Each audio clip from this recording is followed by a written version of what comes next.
There is no law, and to date, nobody has been able to show that there is a law for the average American citizen working day in and day out to pay an income tax. But We the People Foundation for Constitutional Education put a full-page ad in the USA Today on July 7, 2000. And within the body of that ad was a $50,000 challenge for anyone that could show the law. And to me, $50,000 is a lot of money. So I went after that and did the research based on the fact that I thought, let's put this baby to bed. I'm hearing all these rumors. I'm going to kill two birds with one stone. I'll answer these people's questions that are asking me, and then I'll win this $50,000. And, based on the research that I did throughout the year 2000 and that I'm still doing, I have not found that law. I've asked Congress, we've asked a lot of people in the IRS commissioners, helpers. They can't answer, because if they answer, the American people are going to know that this whole thing is a fraud. There is no law that requires the average American worker in the private sector to pay a direct unapportioned tax on their labor and compensation for services. There is no law. I really expected that, of course there's a law that you can point to in the law book, the code, that requires you to file a tax return. Of course there is. Maybe I don't know what it is right then as he was speaking to me, but sure. So naively, I agreed to go off and research it and get back to him. 3.5 months later, I was at that point where I couldn't find the statute that clearly made a person liable, at least not me and most people I know, and I had no choice in my mind except to resign. I had to leave the IRS because I presented evidence that I had accumulated indicating that the agency was violating the law and violating people's rights. And I asked the agency for a response to my sincere concerns.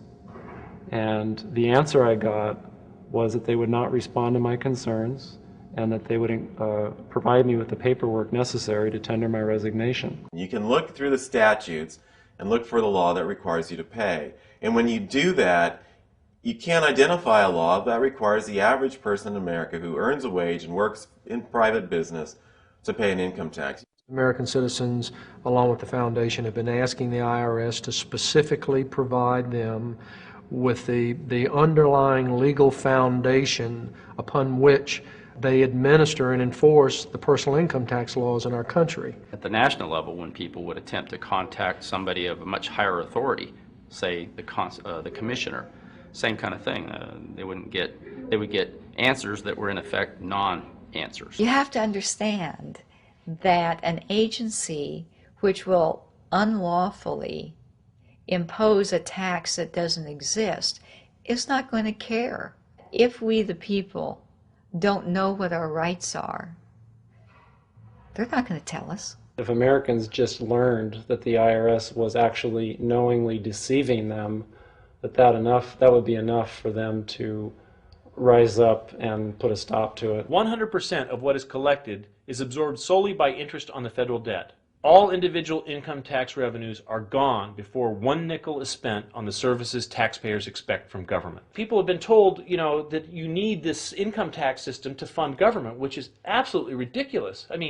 My question is, well, if that's true, how did we fund government from 1776 to 1913? The main purpose of the income tax is not to raise revenue, but to redistribute wealth and to control society. A lot of people might say, well, gee, if there wasn't an income tax, what would happen to education? They don't understand that education is paid for the most part, out of state and local taxes, your property tax. People might say, well, how are we going to build and maintain our highways? If there's no money coming into the government, we need our highways. There is a tax on every gallon of gasoline that people buy. Proceeds from the income tax do not pay for highway construction. I believe that in both spirit and substance, our tax system has come to be un-American. Death and taxes may be inevitable, but unjust taxes are not. This small booklet includes the Constitution of the United States, the Bill of Rights, the Declaration of Independence. This is a document that every citizen should read. It's a document which freed an entire nation.